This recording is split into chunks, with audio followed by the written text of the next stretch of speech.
আসসালামু আলাইকুম ওয়া রাহমাতুল্লাহি ওয়া বারাকাতুহু। ইন্নাল হামদালিল্লাহি ওয়াহদা আল্লাযী খালাকাল হায়াতা ওয়াল মাউতা ওয়াসসালাতু ওয়াসসালামু আলা মান লা নাবিয়্যা বা'দা ওয়া আলা আলিহি ওয়া সাহবিহি ওয়া মান ওয়ালা আম্মা বা'দ।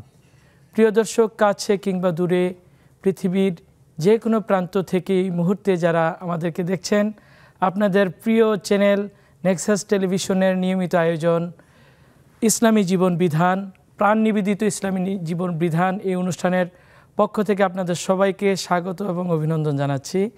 আজকের এই পর্বে আমি আছি মুফতি মাসুম বিল্লাহ মাদানী। আজকে আমরা জীবন ঘনিষ্ঠ এবং আমাদের এই দেশের স্বার্থ গুরুত্বপূর্ণ একটি বিষয়, যেটা হচ্ছে আমার দেশ আমার ভাবনা। এই বিষয় নিয়ে আমরা কথা বলবো ইনশাআল্লাহ।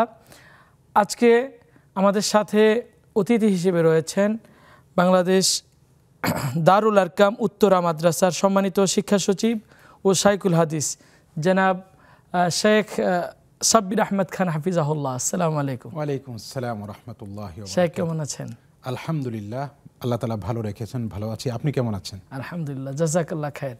ওয়া ইয়াকুম। প্রিয় দর্শক, আজকের এই পর্বে আপনি যদি আপনার কোনো প্রশ্ন আমাদের কাছে রাখতে চান, তাহলে আমাদের স্ক্রিনে দেওয়া নাম্বারে ফোন করুন, অথবা আমাদের ফেসবুকের লাইভ চ্যানেলে অথবা ফেসবুকের পেজে আপনি আপনার কমেন্ট বক্সে আপনার প্রশ্নগুলো তুলে ধরতে পারেন। ইনশাআল্লাহ আমরা আপনাদের প্রশ্নের উত্তরগুলো দেওয়ার চেষ্টা করব ইনশাআল্লাহ। প্রিয় দর্শক, আমাদের জন্মগতভাবে আমাদের স্বাধীন মানুষের প্রত্যেকের অধিকার হচ্ছে দেশকে ভালোবাসা, দেশের প্রতি ভালোবাসা এবং দেশের প্রতি আমাদের কিছু কর্তব্য রয়েছে। প্রত্যেককেই আমরা আমাদের প্রত্যেকের জায়গা থেকে আমরা আমাদের দেশকে ভালোবাসি, দেশকে নিয়ে স্বপ্ন দেখি এবং দেশের গুরুত্বপূর্ণ কোনো অর্জনে আমরা গর্ববোধ করি। যেমনিভাবে রাসূলুল্লাহ সাল্লাল্লাহু আলাইহি সাল্লাম তিনিও তার দেশকে ভালোবেসেছেন এবং তার দেশের প্রতি অত্যাধিক ভালোবাসা ছিল। তবে মুসলিম উম্মাহ একটি ভূখণ্ডে বৃত্তের মধ্যে আবদ্ধ নয়। সারা মুসলিম উম্মাহ আল্লাহ তাআলার প্রতিটি ভূখণ্ডেই দিন কায়েম এবং দিনকে প্রতিষ্ঠিত দেখতে চায়। বিশেষ করে প্রত্যেকটি জায়গায় শান্তি শৃঙ্খলা বজায় রাখার স্বপ্ন দেখে।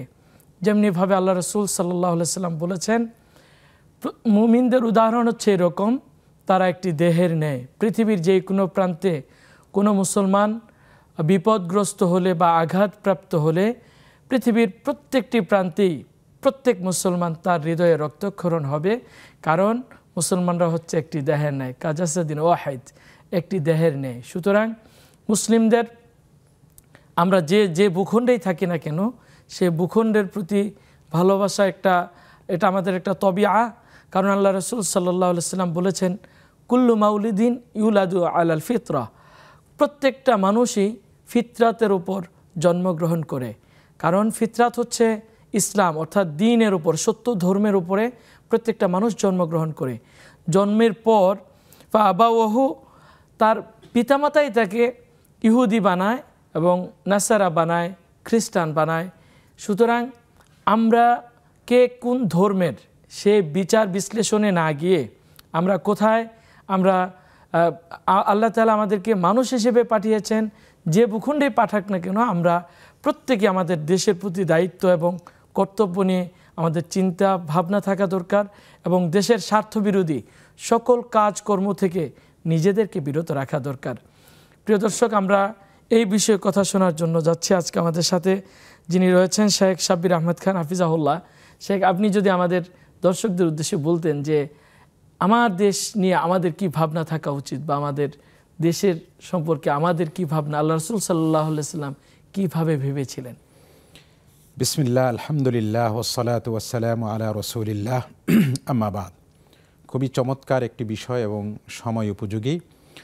আল্লাহ রাব্বুল আলামিন মানুষকে পৃথিবীকে পাঠিয়েছেন পৃথিবীকে আবাদ করবার জন্যে, তার খলিফা হবার জন্যে।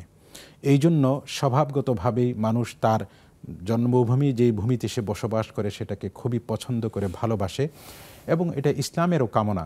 আল্লাহ পাক রাসূল সাল্লাল্লাহু আলাইহি ওয়াসাল্লামের তার মাতৃভূমির প্রতি যে ভালোবাসা, সেটা আল কোরআনে এইভাবে বিবৃত হয়েছে যে ওয়ালাকাদ নারা তাকাল্লুবা ওয়াজহিকা ফিস সামাই, আমরা দেখছি যে আপনার চেহারা বারবার আকাশের দিকে ফিরছে। অর্থাৎ তিনি চাচ্ছিলেন মদিনায় হিজরত করবার পরে বাইতুল মাকদেস, যেটা আজকে ইহুদির দ্বারা নির্যাতিত এবং আবদ্ধ, সেই বাইতুল মাকদেসের দিকে ফিরে রাসূল সাল্লাল্লাহু আলাইহি ওয়াসাল্লাম নামাজ পড়ছিলেন।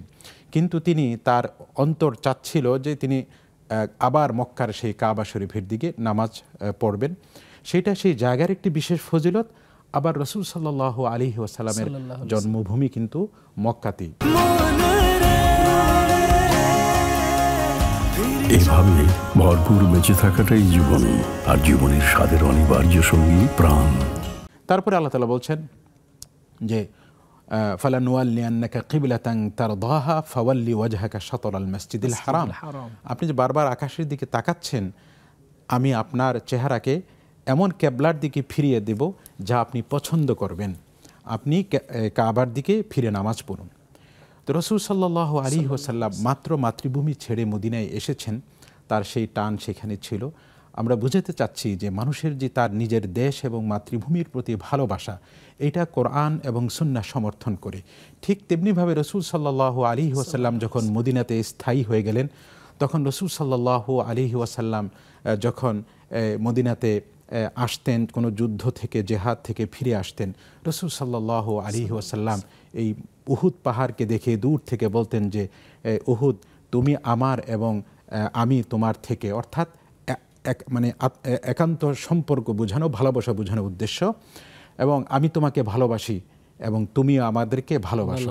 তারপরে রাসূল সাল্লাল্লাহু আলাইহি ওয়াসাল্লাম মদিনার জন্য দোয়া করে বলেছেন, আল্লাহুম্মা বারিক লানা ফি মুদ্দিহা ওয়া সাইহা, অর্থাৎ এই মদিনাতে যে ব্যবসা বাণিজ্য কেনাবেচা হয়, মাপ ঝোপ হয়, তাদের যে পণ্য সামগ্রী, খেজুর, কিশমিশ, ওই সময়ের যে সমস্ত শস্যদানা ছিল, এটা মুদ্দুন বা সাউন বলা হতো।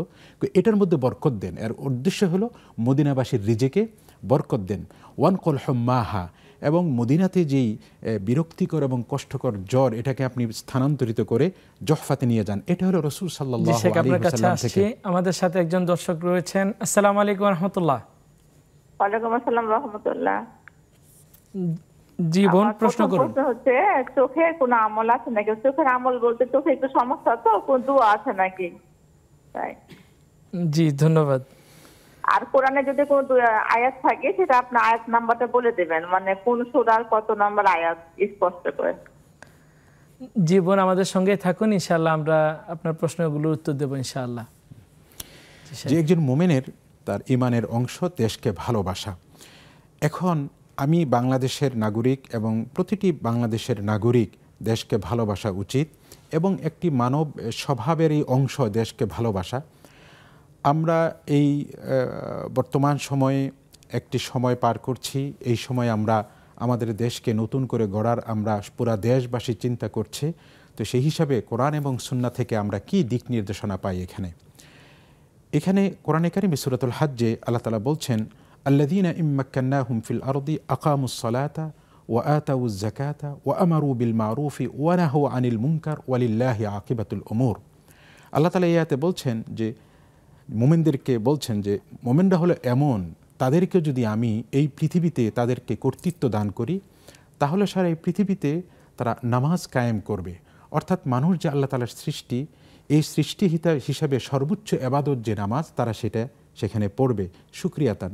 যেহেতু মানুষ হলো আল্লাহর খলিফা, সেই পৃথিবীতে আল্লাহ তাকে যে কর্তৃত্ব দিয়েছেন, এই কর্তৃত্বের শুকরিয়া স্বরূপ আল্লাহর দাসত্ব এবং আল্লাহর গোলামি সে করবে। ওয়া আতাউজ যাকা, এবং আল্লাহ তাকে যে সম্পদ দিয়েছেন, সেই সম্পদ থেকে আল্লাহ কর্তৃক নির্ধারিত অংশ সে গরিব মিসকিনকে দিয়ে দিবে। ওয়ানাহাউ আনিল মুনকার, এবং এই সমাজে যত অন্যায় অনাচার এবং যত খারাপ কাজ ঘটে, গর্হিত কাজ ঘটে, এই সমাজ যেন অশান্তির সৃষ্টি না হয়, যেন স্থিতিশীলতায় কোনো ব্যাঘাত তৈরি না হয়, এই জন্য নিরাপত্তা স্থিতিশীলতা যেন ঠিক থাকে। ওয়ানাহাউ আনিল মুনকার, যে কোনো গর্হিত কাজ থেকে বারণ করবে, মূর্তি পূজা থেকে এবং আল্লাহর অবাধ্যতা থেকে এবং মিথ্যা বলা থেকে, ঘুষ খাওয়া থেকে, সুদ গ্রহণ করা থেকে এবং নেশা গ্রহণ করা থেকে, এই সব থেকে মোমেন বারণ করবে মানুষকে। এক্ষেত্রে যদি আমরা, আপনি যে আয়াতটা উল্লেখ করেছেন, সেখানে যদি একটু দৃষ্টিপাত করে আমরা দেখতে পাচ্ছি যে আল্লাহ তাআলা মানুষের ক্যারেক্টারকে সেভ করে দিচ্ছেন, উন্নত ক্যারেক্টারে পরিণত করে দিচ্ছেন সালাত আদায়ের মাধ্যমে। জি, ইন্নাস সালাতা তানহা আনিল ফাহশাই ফাহশাই ওয়াল ওয়াল মুনকার। মুনকার, জি। তার মানে হচ্ছে এই সমাজকে, এই দেশকে যদি আমরা দুর্নীতিমুক্ত, মাদকমুক্ত এবং শান্তিময় একটি দেশ হিসেবে গড়ে তুলতে চাই, তাহলে প্রত্যেকটি নাগরিককে যদি আমরা এই সলাতের মাধ্যমে আদর্শ নাগরিকের প্রশিক্ষণ দিতে পারি। একটা মানুষ যদি দৈনিক 5 বার দিনের বিভিন্ন টাইমে সলাতের জন্য মসজিদে যায়, তার দৈহিক পবিত্রতার পাশাপাশি তার আত্মিক একটা পবিত্রতা চলে আসে এবং আল্লাহর ভয় নিয়মিত কাজ করতে থাকে। হযরত আবু হুরায়রা রাদিয়াল্লাহু আনহু থেকে একটা হাদিস, আরাআইতুম লাউ আন্না আহাদাকুম লাউ আন্না নাহরান বিবাবি আহাদিকুম ইয়াগতাসিলু ফীহি খামসান ফাহাল ইয়াবকা মিন দারানিহি শাই। তোমাদের কি মনে হয়, কারোর বাসার সামনে যদি একটি প্রবাহিত নহর থাকে, নদী থাকে, সেখানে সে 5 বার গোসল করে, তাহলে তার গায়ে কি কোনো ময়লা থাকবে? রাসূল সাল্লাল্লাহু আলাইহি ওয়াসাল্লাম নামাজকে জি শেখ, আমরা ফিরছি আপনার কাছে। আমাদের সাথে একজন দর্শক রয়েছেন। আসসালামু আলাইকুম ওয়া রাহমাতুল্লাহ। ওয়ালাইকুম আসসালাম ওয়া রাহমাতুল্লাহ। জি বোন, প্রশ্ন করুন। জি, আমার 2টা প্রশ্ন। জি, একটা হলো যে মাগরিবের নামাজের পরে লা ইলাহা ইল্লাল্লাহু মুহাম্মাদুর রাসূলুল্লাহ, এইটা নাকি প্রতি সময় যদি আমি আমল করি তাহলে নাকি মৃত্যুর সময় কষ্ট কম হবে। এই আমলটিটা কি মহানবী সাল্লাল্লাহু আলাইহি সাল্লাম করতেন, আসলে এটা কতটুকু সত্য? 2 নাম্বার হলো আল্লাহুম্মা আজরুনি মিনান নার, এটা সকাল সন্ধ্যা 7 বার করে পাঠ করি। এখন এটাকে আসলে এই আমলটা কিভাবে করে? অনেকে বলতেছে 5 ওয়াক্ত নামাজের পরে করতে হয়। এখন এই আমলটা কিভাবে করে, এটা যদি একটু জানাতেন ভালো হতো। ধন্যবাদ বোন, সঙ্গেই থাকুন, ইনশাআল্লাহ আমরা আপনার প্রশ্নগুলোর উত্তর নিয়ে আসি। আমরা ফিরবো ইনশাআল্লাহ। প্রিয় দর্শক, সময় হয়েছে ছোট্ট একটা বিরতিতে যাওয়ার। বিরতির পর আপনাদের দেয়া প্রশ্নগুলো নিয়ে আবারও ফিরছি। আপনাদের মনে জমে থাকা যে কোনো প্রশ্ন আমাদের স্ক্রিনে দেওয়া নাম্বারে কল করে জানাতে পারেন, অথবা আমাদের ফেসবুকের পেজে আপনি কমেন্ট বক্সে আপনার প্রশ্নগুলো তুলে ধরতে পারেন। আমরা আপনাদের নিয়মিত প্রশ্নগুলোর উত্তর দিয়ে থাকবো ইনশাআল্লাহ। সঙ্গে থাকুন।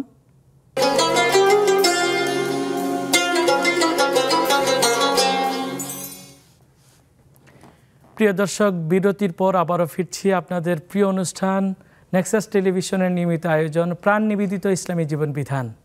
আমরা শুনছিলাম আমার দেশ আমার ভাবনা নিয়ে আমাদের শায়েখের কাছ থেকে গুরুত্বপূর্ণ বক্তব্য এবং নিচ্ছিলাম আপনাদের প্রশ্ন। আপনারা যদি আপনাদের প্রশ্নের উত্তর বা আপনাদের মনে থাকা কোনো প্রশ্ন আমাদের কাছ থেকে জানতে চান, তাহলে আমাদের স্ক্রিনে দেওয়া নাম্বারে কল করুন, অথবা ফেসবুক পেজের কমেন্ট বক্সে আপনি আপনার প্রশ্ন তুলে ধরুন। ইনশাআল্লাহ আমরা আপনাদের প্রশ্নগুলোর উত্তর নিয়ে হাজির হব ইনশাআল্লাহ। শেখ, আপনি আপনার আলোচনা করছিলেন আমার দেশ আমার ভাবনা নিয়ে কোরআন এবং হাদিসের আলোকে। আমরা আলোচনা করছিলাম যে আমাদের ভাবনাটা কিভাবে আমাদের দেশ সুন্দর হবে, দুর্নীতিমুক্ত হবে এবং প্রতিটি মানুষ সুনাগরিক হবে। সেই ক্ষেত্রে কোরআনে একটি কথা আছে যে আল্লাহ রাব্বুল আলামিন মোমেনদেরকে যদি কোনো পৃথিবীর ভূখণ্ডের দায়িত্ব আল্লাহ তাআলা দেন, তাহলে তারা নামাজের আদেশ দেয়। নামাজ কিভাবে মানুষকে সুনাগরিক হতে সহায়তা করে।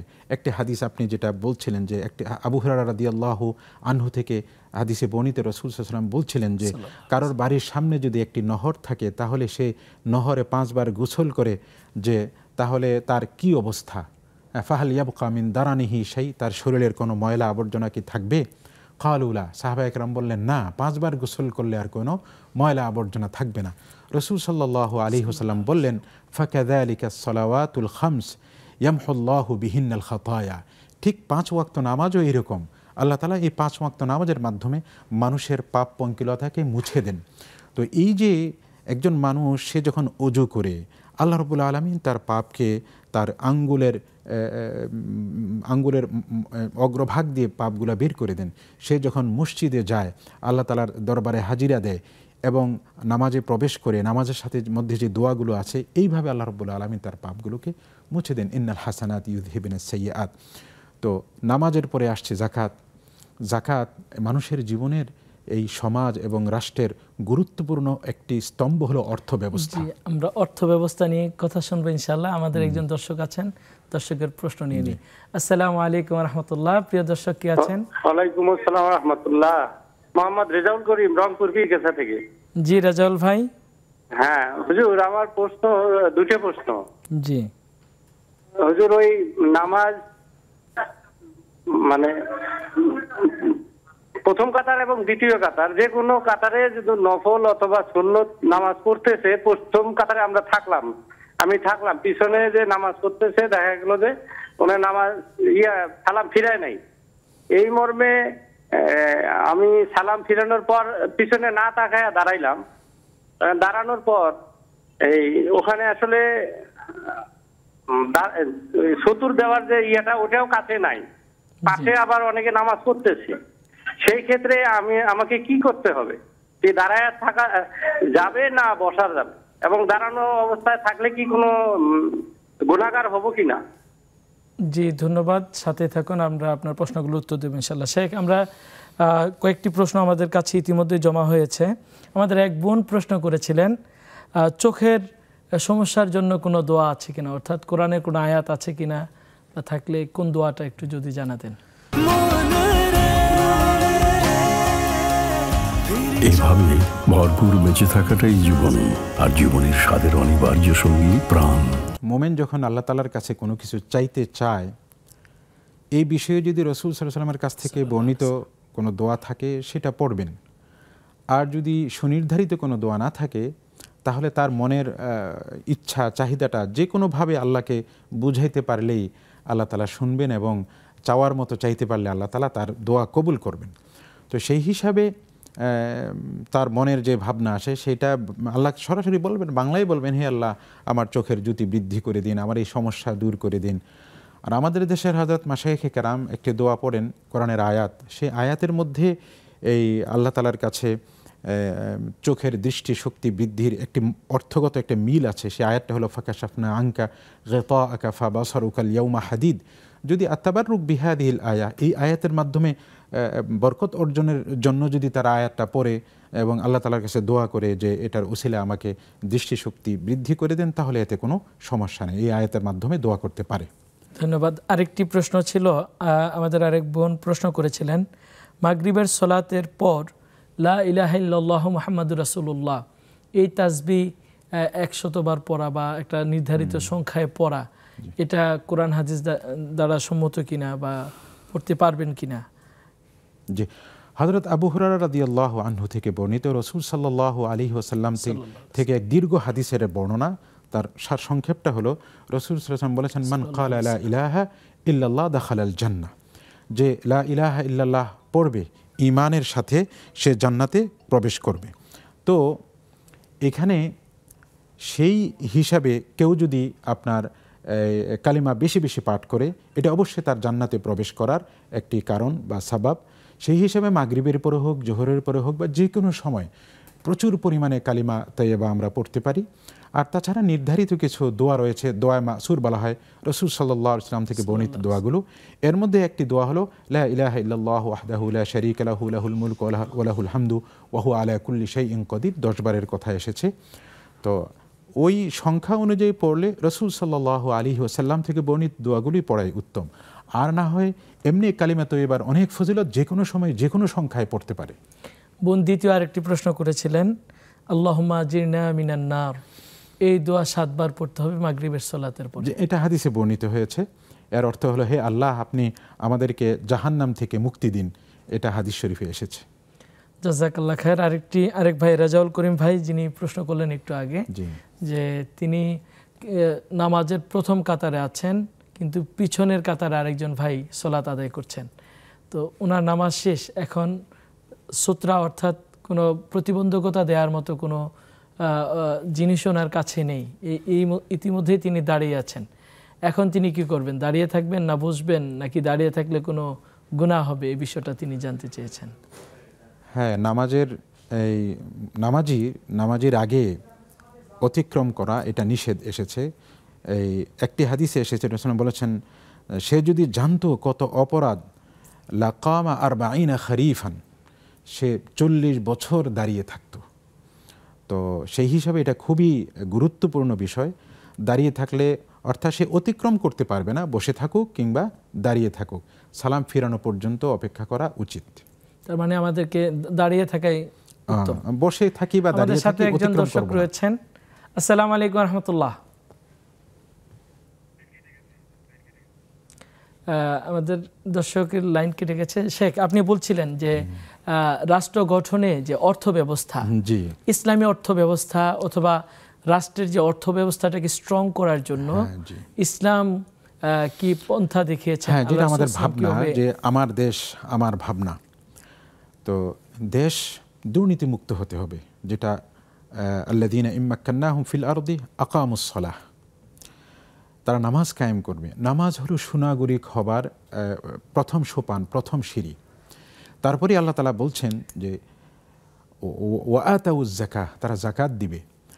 ইসলাম মনে করে মানুষ যে সম্পদ উপার্জন করে সেই সম্পদের প্রকৃত মালিক মানুষ নয়, আল্লাহ রাব্বুল আলামিন। সুতরাং আল্লাহ তাকে যেইভাবে উপার্জন করতে বলে সে সেইভাবেই উপার্জন করবে। যে আমরা আসছি, একজন দর্শক আছেন। আসসালামু আলাইকুম রহমতুল্লাহ। ওয়ালাইকুম আসসালাম। আমি ফোন বলতেছি যে মানুষ মারা গেলে যে কবরের মধ্যে মাটি চাপা দেয় মানুষ চলে আসার পর, সেই চাপ বলে হতেই থাকবে, সেটার কি কোনো ইয়া নাই? মানে কতদিন ধরে মাটি চাপবে এই বিষয়টাই তো জানতে চাচ্ছেন? জি, ধন্যবাদ। আমাদের সাথে থাকুন, ইনশাআল্লাহ আমরা আপনার প্রশ্নগুলোর উত্তর দেব। শেখ, আপনি বলছিলেন যে অর্থ ব্যবস্থা নিয়ে। জি, তো ইসলাম মনে করে এই মানুষ, সেটা ব্যক্তি হোক, কোম্পানি হোক, রাষ্ট্র হোক, যেই হোক, এই সম্পদের মালিকানা আল্লাহ রাব্বুল আলামিন। এই জায়গাটাতেই মূলত বর্তমান নানা অর্থ ব্যবস্থার সাথে ইসলামী অর্থ ব্যবস্থার মৌলিক একটা পার্থক্য, যার কারণে একজন মুসলিম দেশের নাগরিক সে যেভাবে তার মন চায় সেভাবে সম্পদ উপার্জন করতে পারে না, এবং যেখানে ইচ্ছা সেখানে সে খরচ করতে পারে না, এবং তার কাছে সম্পদ চাইলেই পুরাটা সে কুক্ষিগত করে রাখতে পারে না। এখানে আল্লাহ রাব্বুল আলামিন সম্পদের এই বন্টনটা যেন একটা খুব ভারসাম্যপূর্ণ হয়। আল্লাহ রাব্বুল আলামিন এখানে তার সম্পদের নির্ধারিত একটি অংশ যেন সে গরিবদেরকে দিয়ে দেয়। ওয়াফি আমওয়ালিহিম হাক্কুল লিসাইলি ওয়াল মাহরুম, এবং মুসলমানদের সম্পদের মধ্যে রয়েছে অধিকার ভিক্ষুক বা যে চায় প্রার্থনাকারীর জন্য এবং বঞ্চিত ব্যক্তিদের জন্য। জি, ইনশাআল্লাহ আসছি। আরেকজন দর্শক আছেন। আসসালামু আলাইকুম ওয়া রাহমাতুল্লাহ। ওয়া আলাইকুম আসসালাম ওয়া রাহমাতুল্লাহ। হুজুর, বোন শোনা যাচ্ছে না, একটু টেলিভিশনের ভলিউম কমিয়ে একটু প্রশ্ন করলে ভালো হয়। হ্যালো, জি বলুন। বুঝা যাচ্ছে না কথা? জি, এখন বোঝা যাচ্ছে, বলুন। আচ্ছা, আমরা তো জানি সুদ দেওয়া নেওয়া দুটোই হারাম, কিন্তু বাধ্যগতামূলক আমার বাবার 3 লাখ টাকা সুদ দেয়, এটা কি আমার বাবার গুনাহ হবে? আরেকবার যদি বলতেন। সুদ দেওয়া নেওয়া দুটোই তো গুনাহ না? জি। তো আমার বাবা মানে বাধ্যগতামূলক 3 লাখ টাকা সুদ দেয়, এটা কি আমার বাবার গুনাহ হবে? জি, আপনি সঙ্গে থাকুন, ইনশাআল্লাহ আমরা আমাদের শাইখের কাছ থেকে উত্তরটা শুনে নেব ইনশাআল্লাহ। জি শেখ। তো সেই হিসেবে আমার এই নতুন বাংলাদেশ যেন অর্থনৈতিকভাবে সেখানে বৈষম্য বিরোধী আন্দোলনের মাধ্যমে এই নতুন বাংলাদেশ আমরা দেখছি, সেখানে অর্থনৈতিক বৈষম্য থাকবে না যদি সেখানে ইসলামের এই মূলনীতিকে সম্পদশালী যারা তারা যদি প্রয়োগ করেন, সেখানে কোনো মজুদদারির ইসলামের কোনো সুযোগ নাই, সেখানে ঘুষের কোনো সুযোগ নাই, এবং সুদকে ইসলাম কোরআনে স্পষ্টভাবে নিষেধ করেছে। তো এবং গরিব দুঃখী বঞ্চিত মানুষের জন্য অধিকার, একেবারে অধিকার শব্দ কোরআনে বলা হয়েছে, অধিকার, এটা কোনো করুণা নয়, দয়া নয়, অধিকার রয়েছে এই সম্পদশালীর সম্পদের মধ্যে। এই আমাদের নতুন দেশ নিয়ে আমাদের ভাবনা হলো যে এখানে যারা সম্পদশালী তাদের সম্পদের সুন্দরভাবে তারা উপার্জন করবে, যেন এই অর্থনৈতিক ভারসাম্য নষ্ট না হয়, এবং তাদের উপর আল্লাহ যে অধিকার দিয়েছেন গরিবদের, সেই অধিকারটা তারা গরিবদেরকে পৌঁছে দিবে, অর্থাৎ জাকাত আদায় করে দিবে। তাহলে আমাদের নতুন দেশ সুন্দর হবে, সমৃদ্ধ হবে, মানুষ সুখী হবে। তার পরবর্তী আয়াতে আল্লাহ তাআলা যেটা বলছেন যে ওয়া আমারু বিল মারুফি, এবং তারা সৎ কাজের আদেশ দেয়। জি শেখ, আমরা সৎ কাজের আদেশে আসবো ইনশাআল্লাহ, তবে একটু বিরতির পর। প্রিয় দর্শক, সময় হয়েছে ছোট্ট একটা বিরতিতে যাওয়ার। বিরতির পর আবারও ফিরে আসছি আমার দেশ আমার ভাবনা এই বিষয় নিয়ে আলোচনা নিয়ে। ততক্ষণ আমাদের সঙ্গেই থাকুন।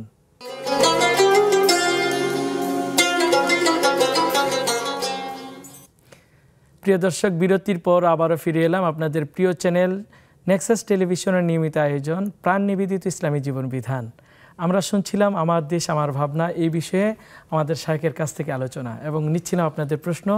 আপনারা যদি যারা এই মুহূর্তে দেখছেন আপনারা যদি আপনাদের প্রশ্নগুলো আমাদেরকে জানাতে চান স্ক্রিনে দেওয়া নাম্বারে ফোন করুন অথবা ফেসবুক পেজ অথবা ইউটিউব চ্যানেলে কমেন্ট বক্সে আপনাদের প্রশ্নগুলো তুলে ধরুন, আমরা আপনাদের প্রশ্নগুলোর উত্তর দেওয়ার চেষ্টা করব ইনশাআল্লাহ। প্রিয় শেখ, আমরা একটা প্রশ্ন পেয়েছি। আল ইমরান ভাই নামে একজন ভাই আমাদের ফেসবুক পেজে প্রশ্ন করেছেন, ছেলেদের লম্বা চুল যাদের আছে তারা কি মেয়েদের রাবার ব্যান্ড দিয়ে বাঁধা জায়েজ হবে কিনা? হ্যাঁ, এই ক্ষেত্রে রসুল সাল্লাল্লাহু আলাইহি সাল্লাম যখন মক্কায় প্রবেশ করছিলেন, এক সাহাবী থেকে বর্ণিত, তখন রসুল আব্দুল্লাহ ইবনে ওমর রাদিয়াল্লাহু আনহু থেকে বর্ণিত, রসুল সাল্লাল্লাহু আলাইহি সাল্লামের চুলের 4টা অংশ ছিল। রসুল সাল্লাম খুব বেশি তেল ব্যবহার করতেন, যার কারণে চুল তো বড় ছিল। সে বড় চুল দুইটা দুই পাশ দিয়ে এবং আর দুইটা কাঁধের উপর 4টা ঝুঁটির মতন। তো রসুল সাল্লামের চুল বড় ছিল অধিকাংশ সময়, সেটাই বুঝে আসে। তবে এটাকে যদি সুশৃঙ্খল করে রাখতে চায়, কোনো কিছু দিয়ে বাঁধতে চায়, তাহলে এমনভাবে বাঁধবে যেন মেয়েদের সাথে সাদৃশ্য না হয়। যেটা সরাসরি কোরআন এবং সুন্নাতে নিষেধ করা হয়নি, এই কাজগুলো হালাল এবং জায়েজ। আর ওদিক থেকে আরেকটি হাদিসে রসুল সাল্লাম নিষেধ করেছেন কোনো পুরুষ যেন নারীর সাদৃশ্যতা গ্রহণ না করে, এমন কিছু ব্যবহার করবে যার মাধ্যমে তার চুলও ভাঁজ থাকে এবং চুল বাঁধতে গিয়ে বা সুসজ্জিত রাখতে গিয়ে নারীদের সাদৃশ্য না হয়। ধন্যবাদ। তবে এই ক্ষেত্রে যদি এভাবে বলা যায় যে আমাদের চুলগুলোকে আমরা রাসূলুল্লাহ সাল্লাল্লাহু আলাইহি ওয়াসাল্লামের অনুসরণে রাখছি নাকি এটাকে ফ্যাশন বা স্টাইলে রাখছি? অনেকে দেখা যায় চুল বড়, দাড়ি নেই, অথবা চুল দাড়ি এমন বড় হয়েছে, আমরা রাস্তায় মাঝে মাঝে দেখি কিছু কিছু ভাইয়ের গোফের কারণে ঠোঁট দেখা যাচ্ছে না, ওনার দাড়িও আছে বড় বড়, গোফ বড় বড়, চুলও বড় বড়। তো সালাতের বিষয়টা তো আর বলা যায় না, অবয়ব দেখলে বোঝা যায় না যে আসলে সুন্নাহর জন্য রেখেছেন নাকি এটা তার একটা স্টাইল। এই ক্ষেত্রে রাসূলুল্লাহ যে চুলের যে বর্ণনা, আবার পাশাপাশি দাড়িরও বর্ণনা রয়েছে। তো চুল রাসূল সাল্লাল্লাহু আলাইহি ওয়াসাল্লামের কানের এই পর্যন্ত ছিল, কিংবা লতি পর্যন্ত, কিংবা এই ঘাড়ের এই পর্যন্ত ছিল। আর চুল হলক করা বা এর চেয়ে ছোট করা জায়েজ, এবং এই 3 তরিকার যে কোনো এক তরিকায় রাখা সুন্নাহ। এভাবে ভরপুর বেঁচে থাকাটাই জীবন, আর জীবনের স্বাদের অনিবার্য সঙ্গী প্রাণ। এর পাশাপাশি দাড়ি লম্বা করা সুন্নাহ এবং গোফ ছোট রাখা সুন্নাহ। হাদিস শরীফে রাসূল সাল্লাল্লাহু আলাইহি ওয়াসাল্লাম বলেছেন যে কাসসুশ শাওয়ারিব ওয়া আফুল লুহা, তোমরা মোচ কেটে রাখো এবং দাড়িকে লম্বা রাখো। সেই হিসাবে রসুলের সুন্নাহ হিসাবে যদি আমরা রাখি, অবশ্যই আমরা সওয়াব পাবো, আজর পাবো আল্লাহ তাআলার কাছে। কিন্তু রসুলের সুন্নাহ হিসাবে যদি না করি, এদিকে দাড়ি ছোট রাখি, চুল বড় রাখি, গোঁফ বড় রাখি, তাহলে সেটা সুন্নাহ বিরোধী হচ্ছে, এবং সুন্নাহ বিরোধী তো কাজ মুমিনের করা উচিত নয়। সুন্নাহর প্রতি ভালোবাসা থাকা উচিত। ধন্যবাদ শেখ। আমাদের এক বোন প্রশ্ন করেছিলেন, মানুষ যখন মারা যায় তখন কবরের আযাব, যেটা অর্থাৎ কবরের মাটি, দুপাশের মাটি কবরস্থ ব্যক্তিকে চাপ দেয়, এই মাটি চাপাটা কি চলতেই থাকে কবরের জীবনে, নাকি এটা কোনো একটা ব্যক্তির জন্য, ব্যক্তি বিশেষ অথবা বা খণ্ডকালীন সময়ের জন্য বা কিছু সময়ের জন্য? এই বিষয়টা এক বোন জানতে চেয়েছেন। যে হযরত আয়েশা রাদিয়াল্লাহু আনহা থেকে বর্ণিত একটি হাদিসে এসেছে যে রাসূল সাল্লাল্লাহু আলাইহি ওয়াসাল্লাম বলেছেন যে ইন্না লিল কবরি লাদাগতাতান, নিশ্চয়ই কবরের রয়েছে বড় একটি চাপ। তো এখানে হাদিসে যে শব্দটি এসেছে আরবি গ্রামার অনুযায়ী একটি চাপ বোঝায়। তো একটি চাপ দিবে, একটি চাপ হবে, এটা নিশ্চিত। এক সাহাবীর নাম উল্লেখ করা হয়েছে, কেউ যদি সেই চাপ থেকে বাঁচে তাহলে সেটা বাঁচবে হলো সাদ রাদিয়াল্লাহু আনহু। এইভাবে বিভিন্ন হাদিসে বিভিন্ন সাহাবীর মর্যাদা বর্ণিত হয়েছে। পৃথিবীতে কেউ কাউকে জান্নাতের সুসংবাদ দেয় না, কিন্তু রাসূল সাল্লাল্লাহু আলাইহি ওয়াসাল্লাম 10 জনের সুসংবাদ দিয়েছেন, এটা তার বিশেষ মর্যাদা। বাকি হাদিস থেকে বুঝে আসে যে একটা চাপ আছে কবরের, যেমন মৃত্যুর একটা কষ্ট আছে, সেটা মুমিন হোক আর যাই হোক। তো মুমিনদের যদি চাপ হয়ও, আল্লাহ রাব্বুল আলামিন অবশ্যই সেই চাপটা মুমিনের চাপ, আর গায়রে মুমিন যে মুমিন নয়, দুই চাপ কখনো এক হবে না, এটা স্বাভাবিকভাবে আমরা বুঝতে পারি।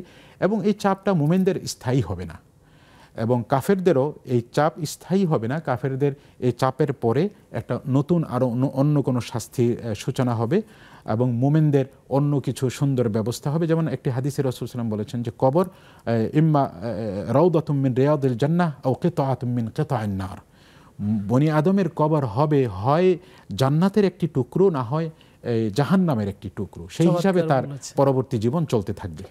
চমৎকার বলেছেন শেখ। আমাদের সাথে একজন দর্শক রয়েছে। আসসালামু আলাইকুম ওয়া রাহমাতুল্লাহ। ওয়ালাইকুম আসসালাম। জি ভাইয়া, প্রশ্ন করুন। প্রশ্ন হলো, আমার এক লোক, জি, তার টাকা আছে অনেক, এখন টাকা তো যাকাত দেওয়া লাগে, বুঝছেন?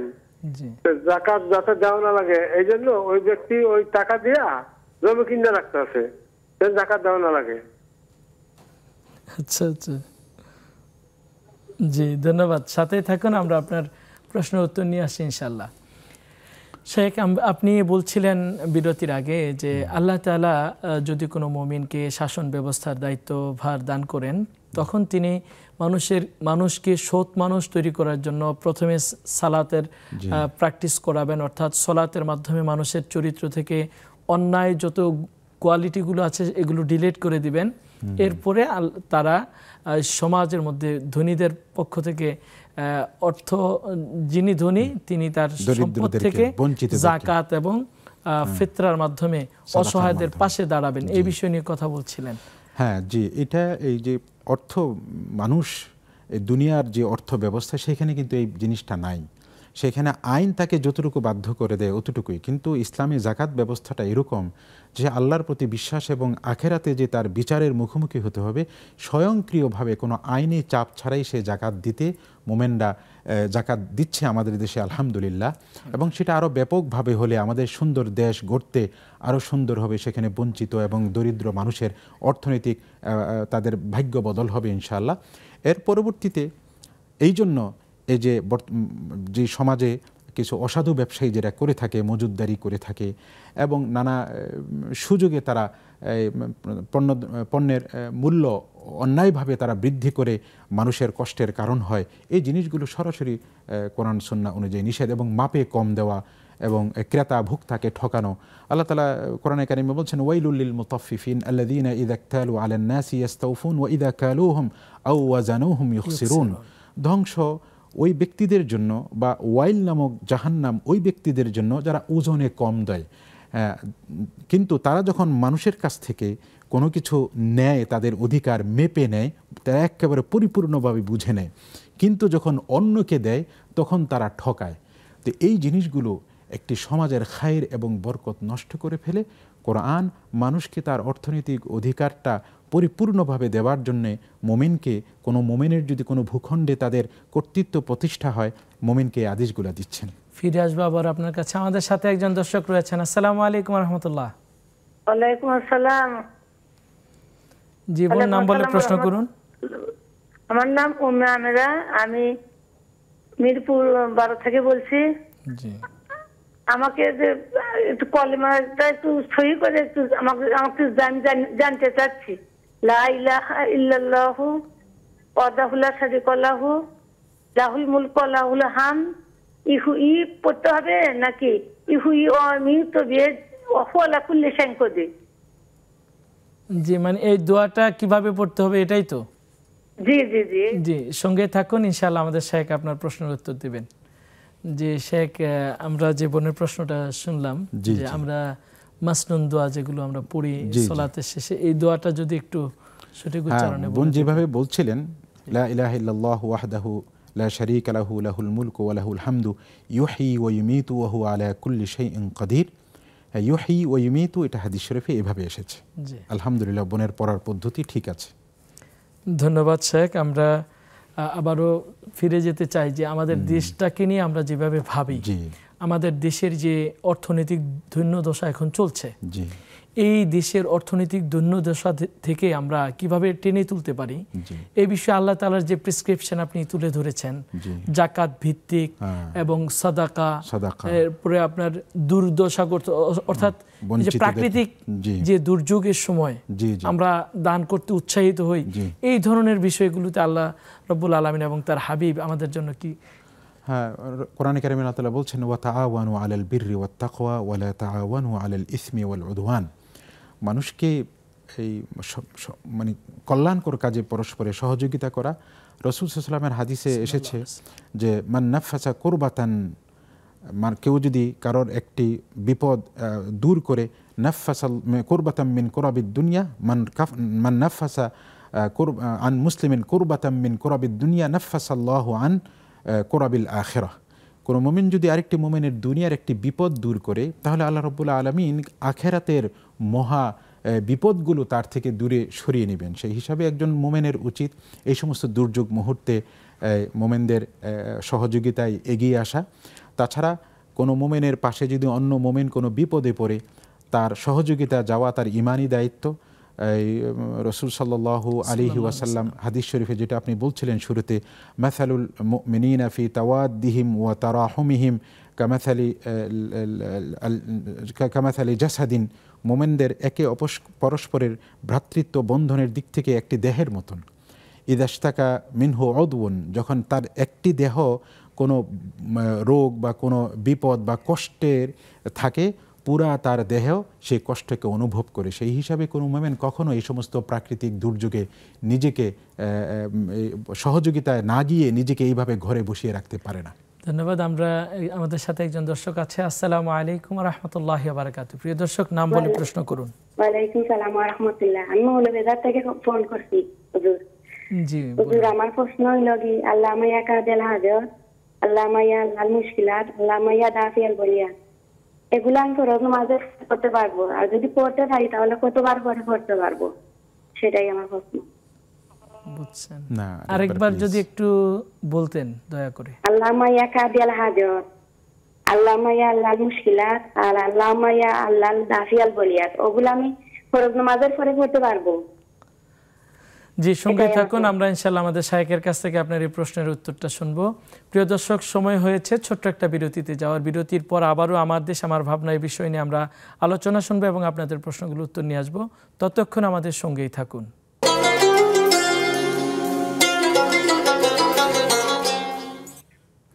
প্রিয় দর্শক, আপনারা দেখছেন আপনাদের প্রিয় চ্যানেল নেক্সাস টেলিভিশনের নিয়মিত আয়োজন প্রাণ নিবেদিত ইসলামী জীবন বিধান। আমরা শুনছিলাম আজকের আলোচনা আমার দেশ আমার ভাবনা। এই বিষয়গুলো নিয়ে আপনাদের মনে থাকা যত প্রশ্ন, সকল প্রশ্ন করতে পারেন আমাদের স্ক্রিনে দেওয়া নাম্বারে ফোন করে, অথবা আমাদের ফেসবুক পেজের কমেন্ট বক্সে আপনি আপনার প্রশ্ন তুলে ধরতে পারেন। আমাদের প্রশ্নের উত্তর দেওয়ার জন্য রয়েছেন আজকে আমাদের সাথে প্রিয় শেখ, দারুল আরকাম উত্তরা মাদ্রাসার শিক্ষা সচিব শাইখুল হাদিস শেখ সাব্বির আহমেদ খান হাফিজাহুল্লাহ। তিনি আপনাদের প্রশ্নগুলোর উত্তর দেবেন ইনশাআল্লাহ।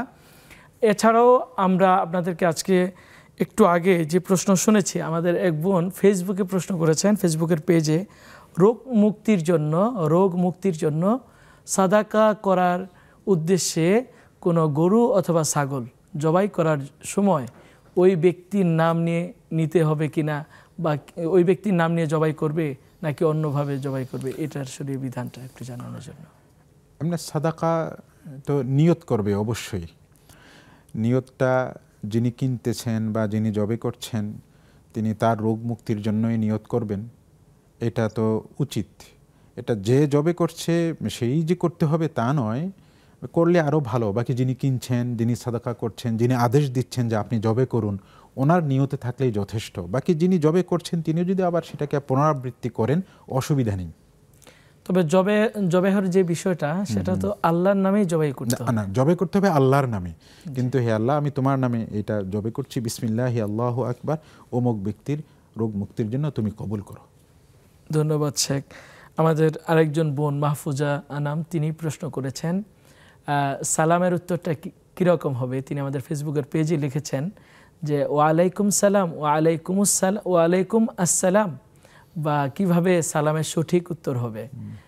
এবং এই বোন আরও জানতে চেয়েছেন যে কোনো বোন যদি নফল রোজা রাখা অবস্থায় তিনি প্রাকৃতিক যে অসুস্থ পিরিয়ড হয়ে যায়, তাহলে কি তিনি পরবর্তীতে এই রোজা রাখা তার উপরে ফরজ কিনা বা ওয়াজিব কিনা, না রাখলে গুনাহগার হবেন কিনা, দুটা প্রশ্ন তিনি করেছেন। প্রথম প্রশ্নের উত্তর হলো যে সালামের উত্তর, এটাকে ওয়ালাইকুম আসসালাম নাকি ওয়ালাইকুমুস সালাম না ওয়ালাইকুম সালাম। এটা যেহেতু আরবি, আরবিতে এটা একটা বক্তব্য এবং তার একটা অর্থ আছে, সেই হিসাবে ওয়ালাইকুমুসসালাম এটাই বিশুদ্ধতম, এইভাবেই আমরা বলবো ওয়ালাইকুমুসসালাম। যে হাদিস শরীফে এইভাবে এসেছে ওয়ালাইকুমুসসালাম। জি, ওয়ালাইকুমুসসালাম। দ্বিতীয় প্রশ্ন হচ্ছে, নফল রোজা রাখা অবস্থায় কোনো বোন যদি অসুস্থ, প্রাকৃতিক অসুস্থ হয়ে যান, তাহলে কি তিনি এই রোজাটা পুনরায় রাখা ওনার উপরে ফরজ, নাকি না রাখলে কোনো গুনাহ হবে না? হ্যাঁ, এই ক্ষেত্রে ইসলামিক স্কলারদের দুটি মত পাওয়া যায়। একটি হলো ইমাম আবু হানিফা রহমাহুল্লাহ এবং তার অনুসারী যে স্কলার, তারা বলেন যে নফল আবাদত শুরু করা, সেটা নামাজ হোক রোজা হোক যেটাই হোক, শুরু করলে সেটা মান্যতের হুকুমে চলে যায়, সেটা আদায় করাটা ওয়াজিব হয়ে যায়। আর যদি সেটা কোনো ক্রমে সেটা পূর্ণ করতে না পারে, যেহেতু মানতের মতো হয়ে যায়, সেটাকে আবার কি করতে হয়, পুনরায় সেটা করতে হয়। সেই হিসাবে ইমাম আবু হানিফা রাহিমাহুল্লাহ এবং তার অনুসারী ওলামায়ে কেরাম এবং ইসলামী স্কলারদের মধ্যে সেটা আবার তার রোজা রাখা উচিত। এবং অন্যান্য আইম্মায়ে কেরাম থেকে বর্ণিত, নফল এবাদত যদি শুরু করে, তাহলে তার কোনো প্রাকৃতিক কারণে বা যে কোনো কারণে যদি সে সেটাকে পূর্ণ করতে না পারে, তাহলে তার সেটা কাজা করা আবশ্যক নয়। তা আমরা কাজা করাটা আবশ্যক এটাকে আমরা প্রাধান্য দিচ্ছি, কারণ সে আল্লাহর একটা আবাদত শুরু করেছে। এখন প্রাকৃতিক কারণে যদি ফরজ রোজাও যদি কি হয়ে যায়, ভেঙে যায়, সেটাকেও আবার কাজা করতে হয়। এবং আমার ইচ্ছা আমি আবাদত করব না, নফল আবাদত করব না, কিন্তু যখন শুরু করে দিলাম, সেটা আমি আল্লাহর জন্য একটা আবাদত শুরু করে দিলাম, সেটা আমার পালন করা আবশ্যক এবং না পারলে কাজা করাটা উত্তম। ধন্যবাদ শেখ। আমরা কথা শুনছিলাম আমাদের দেশ, আমাদের ভাবনা। তো আমাদের দেশটা আসলে অর্থনৈতিকভাবে আমরা পিছিয়ে আছি। তো আল্লাহ তাআলা আমাদেরকে যেই ডিরেকশন দিয়েছেন, আমরা জাকাত ব্যবস্থার মাধ্যমে আমাদের দেশের অর্থনীতিকে তুলে ধরতে পারি। এরপর আমরা আমাদের সদাকার যে ব্যবস্থা আল্লাহ তাআলা এবং তার হাবিব শিখিয়েছেন, সেভাবে আমাদের অর্থনীতিকে আমরা তুলে ধরতে পারি। ব্যবসা বাণিজ্যের ক্ষেত্রে হালাল পন্থায় উপার্জন করা। জি, এই বিষয়টা নিয়ে যদি অর্থনৈতিক বিষয়টা একটু বলতেন। হারামকে পরিহার করা, হালাল পন্থায় উপার্জন করার মধ্যে যে ব্যবসায়ী করুক, বড় মাপের হোক ছোট হোক, সে ন্যায় নিষ্ঠা এবং আমানতদারিতার সাথে সে ব্যবসা করবে এবং পণ্যের যে গুণাগুণ তার ইয়েতে যা লেখা থাকবে, সেই কোয়ালিটি মেনটেন করতে হবে, না হয় খেয়ানত হবে, খেদা হবে, গিশ হবে। আর ব্যবসার মধ্যে গিশ এবং খেদা, ধোঁকা দেওয়া, এটা ইসলামী নিষেধ, যে কোনো ক্ষেত্রেই নিষেধ, এবং ব্যবসায়ীর ক্ষেত্রে আরও কঠোরভাবে নিষেধ করা হয়েছে। ব্যবসায়ীরা যেন আমানতদারিতার প্রতি উদ্বুদ্ধ হয়। রাসূল সাল্লাল্লাহু আলাইহি ওয়াসাল্লাম ব্যবসায়ীদের ব্যাপারে বলেছেন যে আমানতদার ব্যবসার তারা হবে একেবারে জান্নাতের মধ্যে আম্বিয়া কেরাম এবং সিদ্দিকিনদের সাথে তার স্থান হবে। তাহলে একজন ব্যবসায়ী সে নিজেকে তুচ্ছ এবং ছোট মনে করার কিচ্ছু নেই, কারণ সে একটা উম্মাহ বা জাতির, একটা দেশের যেই ব্যবসা যে অর্থ ব্যবস্থা সচল রাখে ব্যবসায়ীরা। এই জন্য আল্লাহ রাব্বুল আলামিন, রাসূল সাল্লাল্লাহু আলাইহি ওয়াসাল্লাম হাদিস শরীফে তারা এত মর্যাদা উল্লেখ করেছেন। সে যদি আমানতদারির সাথে ব্যবসা করে, তাহলে তার সিদ্দিকিনদের সাথে এবং নেককার বন্দাদের, পরহেজগার বন্দাদের সাথে তার আখিরাতে তার স্থান হবে। এই জন্য মিথ্যা পরিহার করতে হবে, ধোঁকা পরিহার করতে হবে, এবং তার উৎপাদনের তারিখ এবং মেয়াদ উত্তীর্ণ এবং মাপ, এই জিনিসগুলো এবং যেই কোয়ালিটি মেনটেন করার কথা বলা হয়েছে বাংলাদেশের আইনে, এবং তারা যে ওয়াদা দিচ্ছে, এই সব কিছু মেনটেন করা তার জিম্মাদারিতে পড়ে, না হয় ভোক্তার ক্ষতিগ্রস্ত হবে। ধন্যবাদ। প্রিয় দর্শক, দেখতে দেখতে আমরা সময়ের শেষ প্রান্তে চলে এসেছি। আমরা এতক্ষণ আলোচনা শুনছিলাম আমার দেশকে আমরা কিভাবে দুর্নীতিমুক্ত, মাদকমুক্ত এবং এই দেশটাকে উন্নতির শিখরে নিয়ে যেতে পারি। আমরা কোরআন এবং হাদিসের আলোকে এইভাবে যদি আমাদের দেশটাকে গড়তে চাই, প্রথমত আমরা আমাদের সলাত এবং জাকাত ব্যবস্থার মাধ্যমে আমাদের দেশটাকে সুশৃঙ্খল এবং উন্নত চরিত্রের মানুষ, দুর্নীতিমুক্ত মানুষ দিয়ে আমরা একটি অর্থনীতি স্বাবলম্বী দেশ গড়ে তুলতে পারবো। আজকের মতো বিদায় নিচ্ছি। আগামী দিন আবারও একই সময় আমরা ভিন্ন কোনো গেস্ট নিয়ে আপনাদের মাঝে উপস্থিত হব। ততক্ষণ সবাই ভালো থাকুন, আল্লাহ তাআলা সবাইকে সুস্থ রাখুন, এই প্রত্যাশা আজকের মতো শেষ করছি। আসসালামু আলাইকুম ওয়া রাহমাতুল্লাহি ওয়া বারাকাতুহু।